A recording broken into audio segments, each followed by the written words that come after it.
CanJam SoCal 2024. Hello, I am Master Marslander, and this is our recap video, our CanJam highlight video from CanJam SoCal 2024. It was an incredible show, an amazing show. It was only my second CanJam I've attended thus far, but it was a very different experience this time around than it was last year. Excellent show. Oh man, we saw so much stuff and got to meet so many people. I can't wait to kind of gloss over it with you. It's going to be maybe a pretty lengthy video because we got a lot to kind of quickly talk over, but it should be fun. It's going to be a good time. Now, if you are unfamiliar with CanJam, CanJam is an event held by Headphone.com. It's a celebration of all things headphones and audio, and it's held multiple times over the year, all over the world. Now, obviously, we had a show down in Southern California, but they also have shows in Dallas, Hong Kong, New York, Singapore, Shanghai, and London. And again, they're spread out throughout the year, so no matter kind of where you are or what time of year it might be for you, there's probably a show that you might be able to attend. I encourage you to do so if you can, because it's an amazing experience, an amazing time, and the perfect time to go and try out just an absolute crap ton of amazing gear, both well-known, brand new, and not even released yet. So an excellent show. I had an amazing time. Now, like I said, this show was very different from my first experience. My first ever CanJam was very much a kind of like dropping into the unknown and researching what that kind of environment is like, exploring a whole bunch of the different brand booths and getting to meet a whole bunch of new people. It was a very overwhelming experience, but a very positive one. I really had a good time. This year was different in that rather than me kind of going around and learning all the brands and learning all the faces, there were brands and faces I already kind of knew, and it was able to kind of quickly get camaraderie going again. Networking was just a whole lot easier, and it meant that I was able to go around and test out just way more stuff than it was the first year, which is super exciting. And this is a lot of stuff we're going to be covering, so we're going to be doing this really quick. Before we get started, a couple of caveats about this video.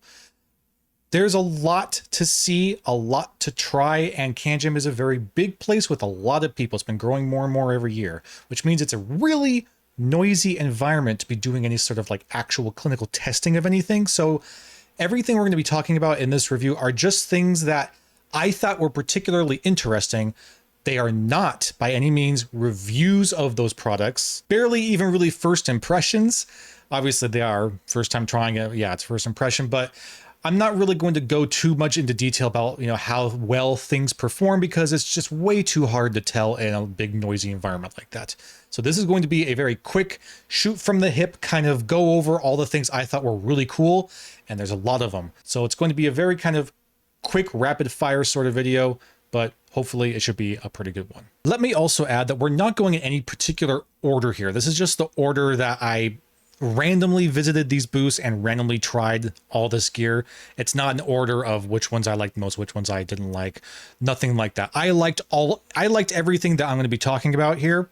Just putting that forward. So for the sake of time, let's go ahead and get started. I'm going to move myself over here to stage right so that we have space over here for imaging awesomeness. One of the first booths I got to visit was the Sony booth, and Sony has been coming out with some pretty interesting stuff lately, and most recently, and including the very near future, they're coming out with some very interesting stuff. First and foremost, I got to try the MDR MV1. It's an open back dynamic driver headphone, and oh man, this was really interesting. Because it was open, the staging was fantastic. It sounded huge, and the guy at the booth, I believe his name was Andy. Oh man, this dude was a character. Let me tell you, this guy just knew what he was selling. But I really appreciate it because he got to make me listen to something really incredible. He had a recording of his daughter singing in a choir in a chapel that he recorded on just like a little Sony tape recorder. And oh my God, it sounded amazing. Absolutely incredible. Like this real all-encompassing theater kind of sound.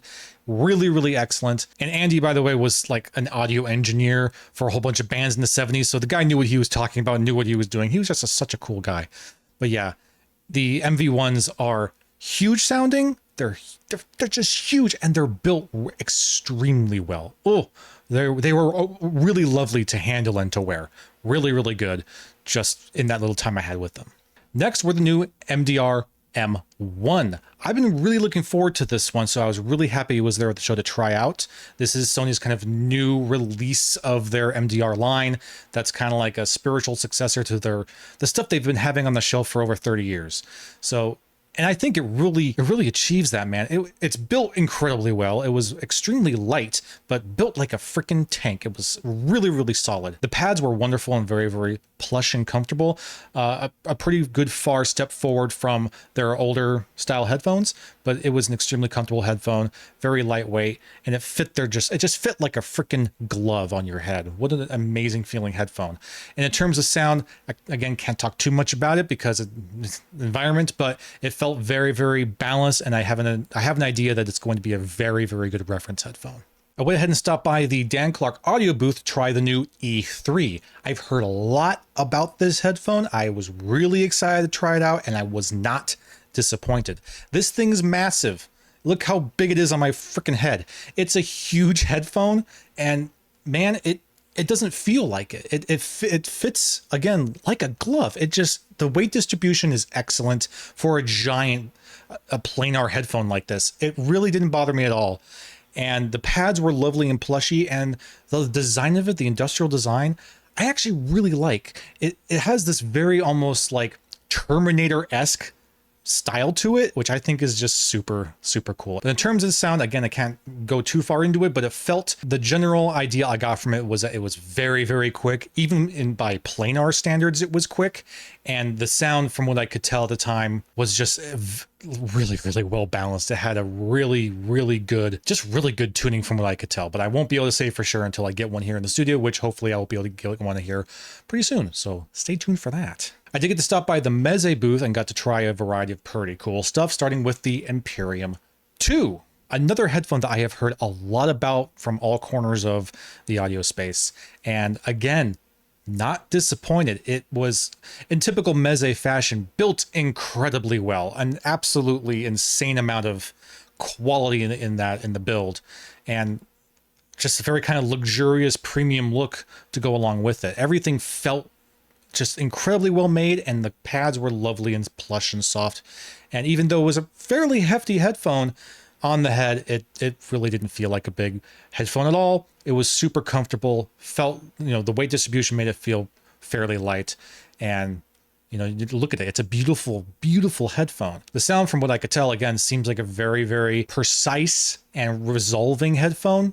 But again, need to have one in the studio to know for sure. I did get a chance to try the Meze Albas while I was there, but I went ahead and bought a set as well. So you can just look forward to the full review on those, because they're pretty dang cool. Kind of the big highlight at the Meze table, though, is that they had the new 105s. This is still in pre-production, I believe. And I really like this thing. It's kind of placed to be a midpoint between the 99 Classic and the 109 Pro, and I think they did an excellent job of achieving that. It has a very similar design to the 109 Pro, but without all the kind of wood accents, so not quite as premium as the 109 Pro, but overall still a very similar design. Pads were soft and plush and lovely, very much like the 109s, and they felt amazing on the head. Insanely comfortable, very good. This is a headphone I desperately need to try here in the studio, because again, it's set to be a midpoint between the 99 Classic and the 109 Pro, and I was in a really noisy environment, so I can't say anything about it, but I'm pretty sure compared to the other two, I think I like the 105 quite a bit more than the other two. It seemed to me at the time to be kind of a perfect balance between the real meatiness of the 109 and the more kind of relaxed soothingness of the 99 Classic. It brought out something that I felt like I've been missing from both, and I was really glad to hear it, and I really hope I can get one here in the studio to try it out thoroughly. At the Sennheiser booth, most everything they had there is stuff I've already pretty well been able to explore and try out, but I did get to try the new HD620S, which I haven't heard before, and really nice headset. I like this one a lot. It's very light, and the clamp force, I feel like Sennheiser's starting to kind of figure out that people were kind of like a little iffy about that clamp force of brand new 600 series Sennheisers, because this one didn't feel nearly as bad. Of course, it's at a show, a bunch of people are trying it on, so maybe that's the case, but the clamp force was a lot more manageable than I remember most Sennheisers being right out of the box. It's a closed back, which is new to Sennheiser in the 600 lineup, but even though it was closed back, it had very good staging. felt pretty big and wide. The build quality was really, really robust and solid, felt good. Yes, it's all plastic, but it's really high quality plastic. It just felt really good in the hand. And again, it felt really great on the head as well. And in terms of kind of a basic sound overview, seemed like a very vocal forward sound in general, which I'm all about because Sennheiser vocal timbre is top notch. Final Audio D8000. I was asked by many of you guys, of the viewers, to check this thing out. And I'm really glad I did because these are super cool. First of all, the build quality is insane. These are built like 1911 pistols, just like solid pieces of machining. Excellent build. And they look, in my opinion, pretty freaking sweet. They're huge. They're a huge headphone. And with that big, sturdy, robust build, they are a little bit on the heavy side. But again, the weight distribution was really quite good. I didn't feel like I had a giant headphone on my head. It felt pretty natural. I really wasn't getting any fatigue from it in the short time that I got to listen to them. But yeah, build and comfort, really good. In terms of where they kind of highlight in their sound, they sounded very aggressive and very impactful. There is also a Pro limited edition version of this, which, as far as I could tell, and from the conversation I had with the gentleman at the booth there, the only real difference is that the Pro version comes with this extremely well-made and very satisfyingly thick, chunky cable that was just incredibly like steampunky and badass. I really liked the cable that it came with, but that is, you know, a bit of a jump in the price to get that limited edition. Fostex had their new T50RP Mark IVs, and I really liked it. The new body design is a lot slimmer and a lot slicker than the previous T50 models, and it felt like it was quite a bit lighter, even for a fairly large planar driver inside. The stock pads were really quite excellent, which is new for the T50 lineup, in my opinion.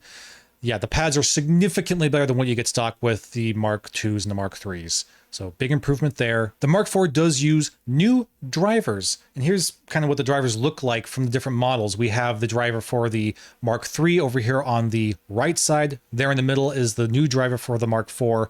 And then the driver over here on the left is actually for a different Fostex headphone, which we're going to be talking about here in just a moment. All else I can really say is I'm really looking forward to a Mark IV Argon out of these things if Ryan decides he wants to do that. The TH1000RP, the new big flagship from Fostex, and oh my god, is it a pretty headphone. It comes in two varieties. You have the open back version and the closed back version. And in both cases, it is an extremely premium headphone. It feels great. It feels solid, robust, really tight precision in the manufacturing and the build. And the wood finish on there is just amazingly beautiful. Really beautiful headphone. It is a planar, but from what I could tell there at the show, it sounded maybe a little bit more kind of relaxed and musical than I think most planars typically sound. So I really hope I can get a set of these in the studio sometime because I think there's something really special going on with the 1000s. Skedra of Viking Weave fame is also coming out with a headphone. This is the Dropnear, and it's insane. It's a dual driver per channel headphone that he's designed, where as you can see, you have a driver kind of on the top and the bottom on each side of the headphone. It's wild. And the aesthetic here is probably just the most like cyberpunky look I've ever seen from a headphone. It's so badass. Oh my gosh. Very lightweight for what looks like a pretty substantial headphone. And it just felt really nice on the head. He had two kind of variations of the design there at the table. I don't know if he plans on coming out with multiple designs or if one was more of kind of a pre-production versus a closer to final tuning production headphone that he had there for me to try out. But here's, as you can see, two different kind of color schemes and designs working here. But in both cases, they look freaking badass. What's really cool about the Dropnear is that there is a hidden switch behind the pad. You take the pad off, I believe they were magnetized, and there's a little toggle there, a switch that you can actually turn on and off that'll give you a pretty substantial bass boost. Now, having the switch turned off made the headphone really efficient. I was able to drive them a lot easier on my little like portable amp I had with me, my little hip DAC. But with that switch turned on, you get that huge bass boost, and it makes them significantly more difficult to drive. So really interesting tech going on in there. I really hope I can convince him to send me one of these to try out for real, because this thing was wild, really freaking crazy. I really love just how different it is. And maybe I could admit that that's a bit of a bias on my end, that when you're trying something different, I'm already going to give you kudos just for trying that. So I'm looking forward to seeing where this goes. The new Abyss Diana DZ. It's another Abyss, and that means that it's built extremely well. They're very, very light, very, very comfortable, and you're getting that same sort of kind of really precise precision sound that you expect from an Abyss headphone. I will say, and Abyss, you know, you could take this how you want, but I really wish that you would allow your design to incorporate some tilt and swivel in the cups, because, I mean, we need that, man. I mean, I didn't have that much of a problem with the fit, but if it was able to kind of better tilt and, you know, function to the side of my head, I would have really appreciated that. And I think it would have provided even a better seal than I was getting. I wish you would do that. That would be really nice. And also, I actually ended up listening to the Diana TC by mistake, thinking that it was the new DZ. And it's just because I don't really know what the difference is. I can't really tell, I guess, outside of like color schemes, which are the different models. I mean, I don't really know what to suggest on that. I wish that there was an easier way to identify your different models down the line. Because yeah, I totally just picked up the wrong headphone by mistake, genuinely. But you could take that how you will. Otherwise, really, really good. Excellent build quality, really good comfort, super lightweight. And in terms of sound, again, very open headphones, so it was really hard to tell, but it felt really, really quick, like super quick, super snappy. The high end did sound like it was probably quite a bit brighter and shimmerier than the old TC version, which I got to hear first. And yeah, just an overall really, really excellent sound from what I could tell. Really hope I can get one in-house to really dive deeper into. Audio Zenith MPX2. This was not at a booth, from what I could tell. This was just handed to me by a man. I was sitting there listening to something else, and there was a guy there sitting next to me, and he just hands me it. He's like, "Here, try this out." I had no idea what what the hell he was giving me. But yeah, this is the Zenith MPX2. Interesting look, interesting design. It was very, very comfortable and felt pretty lightweight for what it is. Yeah, on the head there, it felt great. Pads were nice and soft. Headband felt really good, and I didn't have any discomfort or hot spots anywhere. The build quality was quite good. It felt really robust. Everything seemed like pretty good premium materials. I will say though that there's certain accents on there. I don't know if the picture really shows off too well, but there's certain accents like right there on the logo that have this real like super bright color shift like decal thing going on. It looks cool, but it is admittedly a little bit kind of gamery. I don't know if that's what they really wanted to go for. I don't know, like a pearlescent look, which again, oh geez, hitting the mic, which again can be cool, but also, I don't know, might be a little too gaudy for some. In terms of how it kind of sounded overall, it felt very relaxed, but also quite expressive. So interesting headphone. The Hi-Fiman Susvara unveiled. This thing was terrifying. I've never been so gingerly with handling a headphone before. And it felt really, really weird because it was just sitting there on the table like any other headphone. Like there was no attempt to like make it feel like a very careful thing. You have to be very careful with it. A very fragile device. It wasn't treated that way at all. It was just there on the table. It was terrifying. It was really scary to wear. I didn't get to play around with like the metal shields that go on the cups to protect it. Those weren't there on the table for me to kind of play around with, but yeah, I got to try them out. And besides being absolutely petrified to wear them, very nice, very good. Build is very good, albeit very dangerous. And the comfort was pretty dang good. The pads are super soft and they formed you very, very well. And despite it being a pretty much all metal construction, it didn't feel heavy at all. Even in the hand, it didn't feel very heavy. But on the head, it really was a non-issue. I didn't really have any complaints with weight at all. I do wish that Hi-Fiman would try maybe a different headband design. I'm not a huge fan of the big square headband thing, especially with that clicking system that's going to probably end up scratching the hell out of it from what I could tell. Yeah, no, I'm not a huge fan of that. I hope that they can, down the line, think of something else, especially for their super flagship gear like this. But function-wise, it was totally fine, and the comfort strap itself was Very, very nice. Obviously, they were extremely open. It basically didn't sound like I was wearing anything over my ears at all. I had like almost perfect freaking transparency to my environment around me, which made them very difficult to actually listen to because, man, it was very, very noisy in that room. And these are probably the most open sounding headphones I've ever heard. But in terms of what I was able to kind of pick up, they sounded super, super fast, even for planar standards, just incredibly fast. And from what I could tell, just super resolving. But man, if I can get one of these in the studio again, I'm going to be able to tell you a bit more about it. But really cool, really, really scary. The VZR Model 1.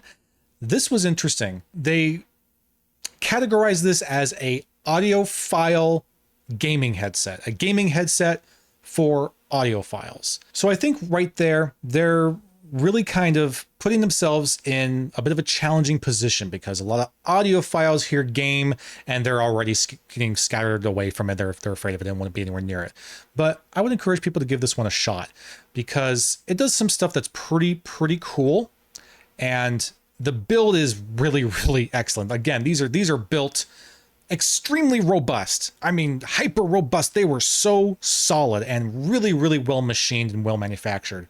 Very, very precise. And the overall just construction of it, just really, really good. Felt like they had a lot of attention to detail in the actual build and design of this thing. The big kind of selling point of this headphone is its spatial imaging.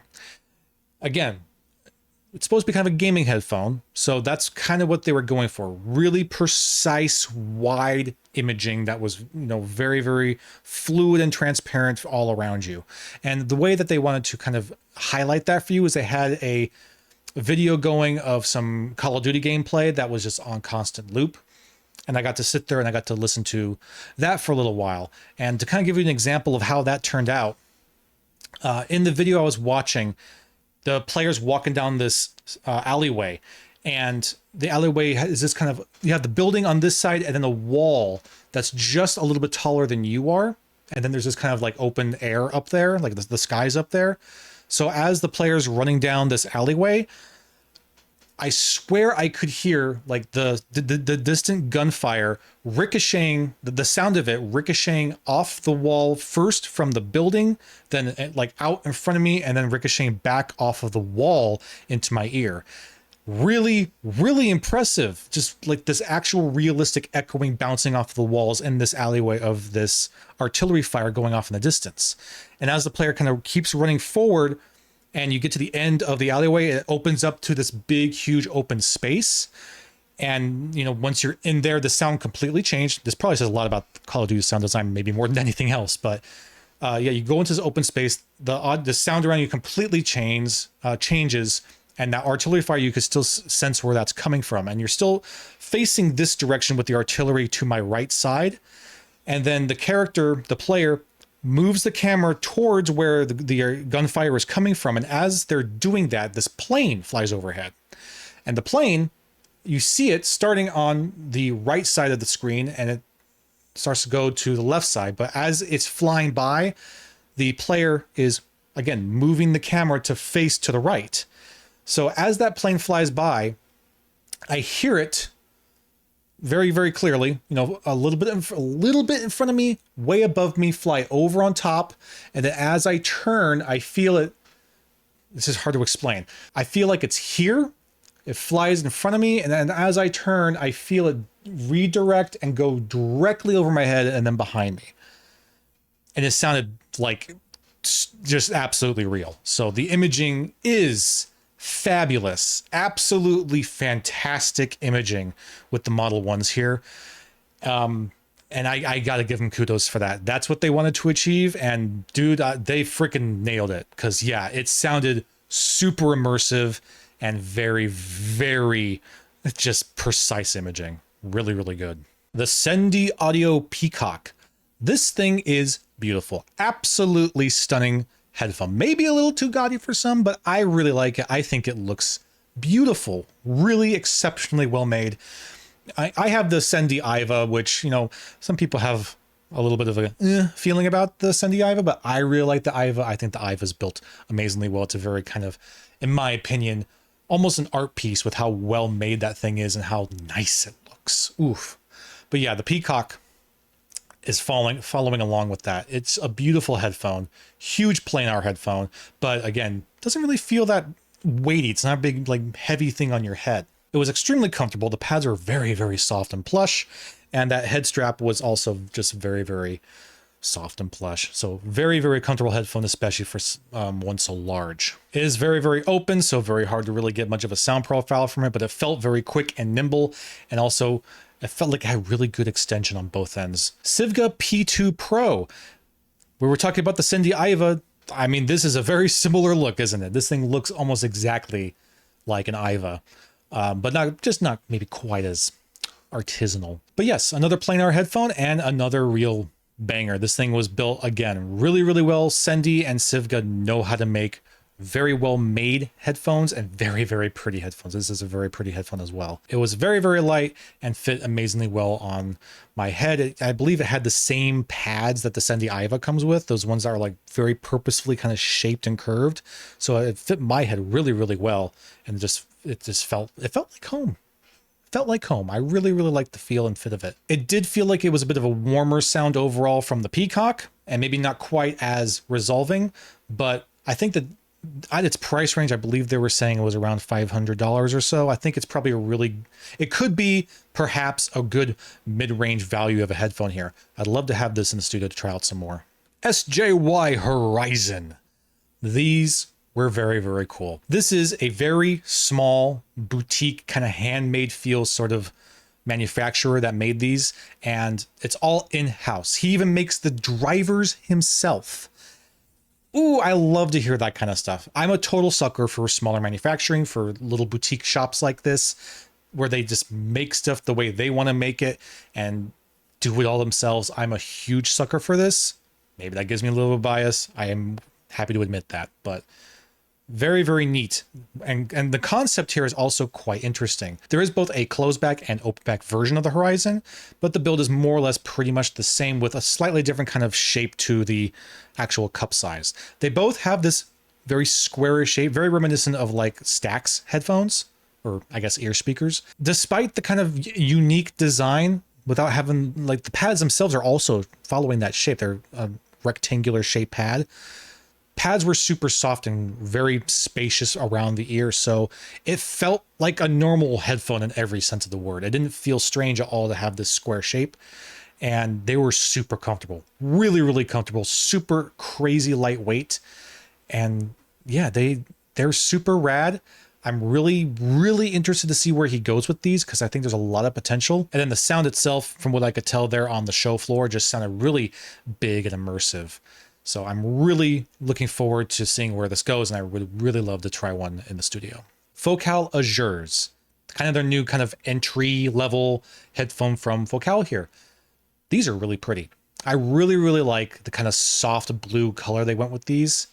This is the closed back version, I believe. They have an open back version, which we'll talk about in a minute, but the closed back version here, very, very pretty. I really like the look of it. It's got that same Focal build, just really, really well machined, really well made. Everything's pretty tight and precise. And it was really comfortable. It was fairly light for the more hefty kind of materials that they were using for the build. The headband felt really good on the head. Pads felt really, really nice. They were, I think, like kind of a fabric kind of feel, but they felt good around the ear. It was a nice place to be. And in terms of sound, it felt like it was fairly well balanced and pretty resolving for what it was.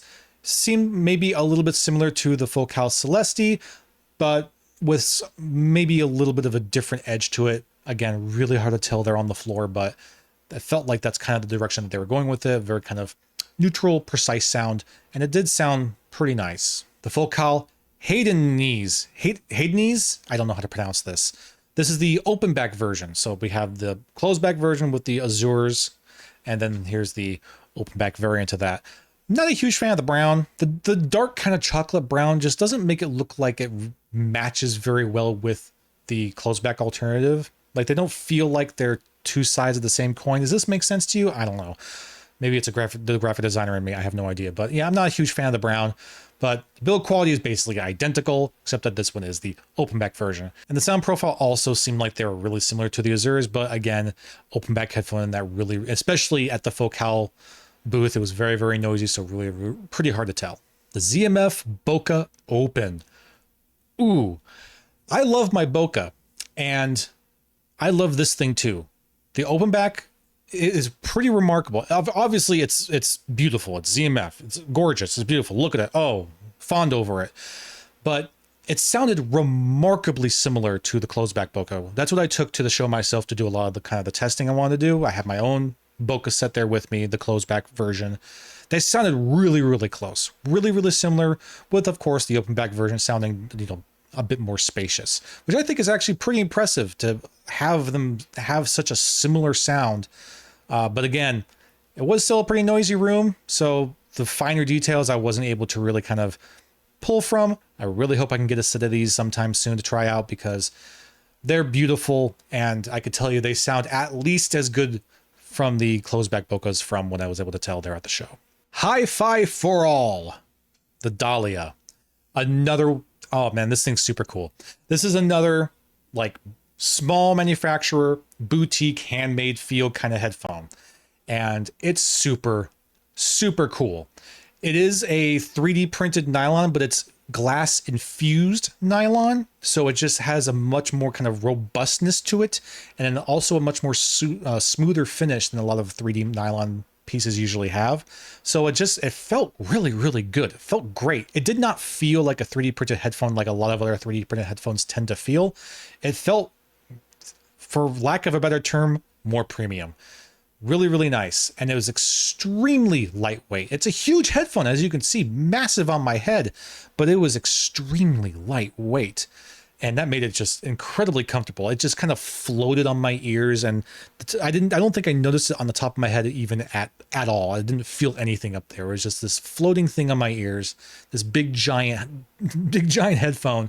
And it was just super light and super, super comfortable. And a really kind of parlor trick of this headphone that's really cool is that it has two possible sound profiles that you can play around with. And how they go about that is that there was a plastic ring, an actual resonator that you can hot swap in and out of the driver to subtly change from I think they call it their dynamic sound and their balance sound. Really, really freaking cool. If I have images of them, I'm going to put them on screen so that you can see what those resonators look like. Just really neat. I've never seen something like this before. I think, again, super cool. And me being the kind of guy that loves to see new stuff, I'm geeking out over this thing. I'm really hyped up about this. And I think that there's good things to come for Hi-Fi for All, because this thing's super rad. I can't wait to potentially hear it here in the studio. That would be amazing, because yeah, I feel like there's a lot of potential here. Wrapping up the over-ear headphone segment of this very long video, we're talking about the Audeze Carbon 2, the brand new hotness from Audeze. Oh my God, this headphone is gorgeous. I mean, it's gigantic. It is a gigantic headphone, and it is made just incredibly, incredibly well. It was by far and away the most premium headphone there at the show that I got to try. And oh my God, it is just the attention to detail on the build alone on this thing is just astonishing. There's that word I like to use sometimes. But yeah, the build is insane. Absolutely gorgeous headphone. And yeah, it's a big boy. It's a really big headphone with very high quality, dense premium materials being used in the build quality. So it felt fairly heavy, but it's still under 500 grams. I believe it was 480 grams. DMS was in the room with me too. You might see him blur in the background there. And I believe he said it was a 480 gram headphone. And man, it's just an incredible achievement, because while it kind of felt heavy in the hand, on the head, it really didn't feel that heavy at all. For a headphone this freaking massive with this much density to it, just super impressive how they were able to make the build like that. Now, I actually got to try this in a private room rather than down on the showroom floor, so I was able to get a little bit of a better idea of how it sounded. And man, no big surprise, it sounds fantastic. Again, though, if I can get one here in the studio, I will just go nuts with it, because dude, this thing was nuts. It was the first headphone at the show, first and only headphone at the show even, that gave me chills while listening to it. Really, really fantastic stuff. Oh my goodness. IEMs. Yes, we got to try some IEMs at the show as well. So this is the IEM section of the video, starting with the 64 audio solo. I really liked these. Oh my gosh. They're really nice to look at. They're super, super pretty, and they were so light. The actual shells were kind of a little longer than most, but they were so light. I don't know what the hell they're like, space age materials. I have no idea, but they just felt like nothing in the ear, just complete, almost weightless, insanely light, super, super comfortable. And the cable is beautiful, absolutely beautiful. In terms of kind of like a general sound, they had really, really good vocal presence from what I could tell. And just overall very kind of intense and impactful, just really fun to listen to. Even in that really loud environment. These were excellent. Symphonium Crimsons, another very pretty IEM. These were quite a bit smaller than the solos in terms of like the actual shell design, which fit my ears just a little bit better, but maybe were just a tiny bit heavier than the solos. But still, man, what an amazingly built IEM. And the cable with these, the cable that came with the Crimsons was particularly nice. Absolutely lovely cable. Oh, I loved it. The overall sound felt pretty bombastic and really well extended. And I could tell that it's probably a really great overall IEM, like a really good daily driver, I think. Symphonium Titans, the blue ones, also very, very pretty. Basically the exact same build design of the Crimsons, but blue. And yeah, lovely, absolutely lovely. They fit the exact same way, same weight, same design, and the cable is also the same. It's just blue and still very, very pretty. Really, really like it. In terms of their sound there on the floor, they sounded a bit more tighter than the Crimsons and just kind of overall better controlled, especially in the low end. They also felt maybe a bit more precise and balanced than the Crimsons. So I think that the Titans here are maybe more geared for precise listening than kind of all around everyday listening that the Crimsons do. But I'd love to have them both here to try out for sure and find out. So putting that out there. Nightjar Acoustic Duality. Oh my gosh. I had so many people telling me to go check this thing out. And I'm glad I did because it was wild. This was just a pre-production model. It was not the full production, but I believe he said it was the final tuning for the Duality. So it is the correct sound, but the build of the shells themselves that were there at the show, that was pre-production. The actual full production model will be full aluminum, which obviously, yeah, that's better built. But to be honest, the pre-production models that they had, whatever material they had to make that shell, oh man, they were so light and comfortable.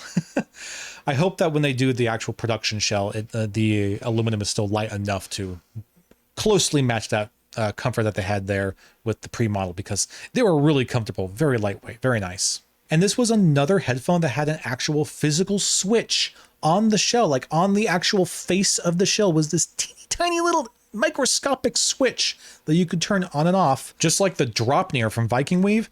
That little switch would toggle on and off like just a huge bass boost.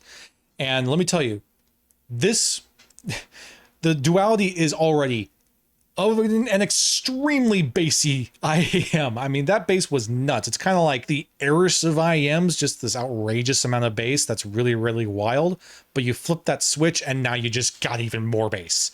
All the bass. What a crazy bassy IEM, but very, very cool. I'm looking forward to the actual full production model. Now let's talk some sources, amps and DACs and the like. I didn't get to try too much. There was a lot there. And, you know, sources are always a thing I almost kind of forget to try out, regrettably, but I did get to try out some, so we'll take now a moment here to talk about those in the source segment of this video. First was the ZMF Aegis. Stunning amplifier. This thing is beautiful. You want to talk like artisanal, artistic, rustic? There it is. This thing is gorgeous. What a beautiful, beautiful piece of machinery. So for testing this, I did use my ZMF Bokehs. So ZMF Bokeh pairing with the ZMF Aegis. They were a freaking amazing pair. Holy crap, what a fabulous pairing. Aegis, Bokeh, oh goodness. They were so huge sounding. It expanded the soundstage of the Bokeh so much and made them even warmer, a bit more extension in the low end, just a very rich, velvety textured sound from this combination. Oh, it was lovely, truly like musical and rustic. It actually made the Bokehs even more kind of cinematic than they already are. So just an amazing pairing. It's an excellent amplifier that can just, I think, do a lot for a lot of headphones. Violectric. So they had a lot. They had a lot of gear, and it'll add a big chunk of time to what is already a very lengthy video for me to break down each individual model that I tried at the Violectric table. So I'm just going to kind of show them here and give you a baseline of Violectric if you're just not familiar with Violectric at all. But all of them, all units were built incredibly well, super robust, real type precision manufacturing, and just extremely satisfying analog controls. All the knobs and dials and switches, everything worked super, super well. It was really tactile and kinetic. It just they all felt great to use. And all of them, power, precision, intensity, and impact. Every Violectric, they all differed a little bit in sound here and there, but all of them just had this real, I don't know how to describe it, just a very like deep understanding of the hardware you were plugging into them, and more revealing of what your hardware can maybe do than a lot of other amplifiers out there. They are just really, really robust, but are also able to be kind of gentle while also clinical and musical. Really good stuff. If I could start getting these in the studio to try out, everybody, if I could start getting some of these in the studio to try out and talk about them individually, we'll have a lot to talk about, because Violectric stuff is amazing. All right, I'm going to have to actually read this from my notes because I'm not going to be able to memorize this. This is the Woo Audio WA234 Set Opt 20th Anniversary Edition. That's a lot to have to say, but that's what it is. So this is the Woo Audio's big, giant, amazing tube amplifier. Look at this thing. It's massive. It's huge. This is the new one. It looks a lot like the WA23, but it is a different model, a different array of tubes, and just kind of different interfacing. It's a different, but it's very similar amplifier from the WA23. But yeah, it's just massive and extremely well made. Everything is super, super tight precision machining, and the tubes are just glorious. I mean, look at it. Glorious tubing, beautiful tubeness. Again, I tested these with my Bokehs, and it made for a very relaxing sound while still a very resolving sound. It really improved the staging of the Bokehs, which is already pretty good, but also just made it really kind of an extra intensity to it. I'd love to try other headphones on this thing to see what else it can do for different models, but it's lovely. It's super, super nice. Bigger, slightly warmer, intense, impactful sound coming out of the WA24. The FIO R9. So full disclosure, I didn't actually get to listen to this thing, but I did get to play around with it for quite a bit. And what a cool little unit. I don't know how it sounds, so I can't comment on that, but the actual like build of it, very, very good. The knobs are very tactile and fun to use, and they're utilized very well. And a good number of kind of headphone inputs there. The display is pretty nice. It doesn't look too great on camera here, so maybe it's not the best kind of display to take pictures of or show on camera, but in person it looked really nice. It was bright and pretty clear. It is a touch display. That's how you kind of do most of the controls. There's not really much in terms of analog controls you can do, just kind of like the bare minimum. So most of it is going to be through that touch control, which some of you may or may not like. There's lots of, as you can see, RGB lighting, and that's a little strange. Gives this thing a very, very distinct kind of gamery aesthetic, which I don't know if that's what FIO's going for or not, but that's what it's doing for me. This says gamer to me, but otherwise it's a pretty cool unit. And I'd like to be able to get one in to hear what it actually sounds like, because yeah, like I said, didn't get to actually hear it. Also at the FIO booth was the FIO K11. Look at this thing. It's so cute. It's adorable. It's so tiny. I love it. I love this little thing. It's super small. It's super small, just a tiny little footprint, like that big or something like that. It was so cute and adorable and built incredibly well. It's just one solid piece. And the volume knob is super, super linear and smooth and felt really good. And it's just a really simple interface. You have that one little display that gives you just kind of your basic information. It's just simple, little, and does the job. I really appreciate this thing. I don't know, man. I just like how it looks. I like how tiny it is and kind of minimalist it is. I think it's super cool. In terms of how it sounded, it was certainly not nearly as stale as some of your typical Topping or SMSL DAC amps. It was had a bit more character to it, a bit more kind of bombastic nature to it. So it sounded pretty fun. I would, again, love to get one in the studio to try out. I love this thing. It looks so cool. So did I actually buy anything at the show? Yes. Yes, I did. A few things even. And you'll be seeing that here on the channel here very soon. So do stick around. Keep an eye out for that because it was an incredible event. Awesome stuff to see. Awesome stuff to try. I enjoyed this year even more than last year, which I already really thoroughly enjoyed. So it just keeps, so far, 2 years in, getting better and better. And I'm really looking forward to next year. And if you want to be there next year for CanJam SoCal 2024 or any other show they have in the country or outside the country, they have them again all over the world. Check the link in the description to their website and you'll see where they are, where the shows are, and where the next upcoming event is. I believe the next show is in Dallas, but don't quote me on that. Just go check out the website and you'll be able to see what's going to be available in your area. Great shows, totally worth it if you can. And also the t-shirt this year, this is dope as hell. I really like the new t-shirt design. Last year's was kind of, it was okay. You know, it was all right. But this year, man, Headphone, whoever you got to do this design, they knocked it out of the park. I dig it from designer to designer. So good job. That's about it. Hope you enjoyed this. I'll see you again very soon.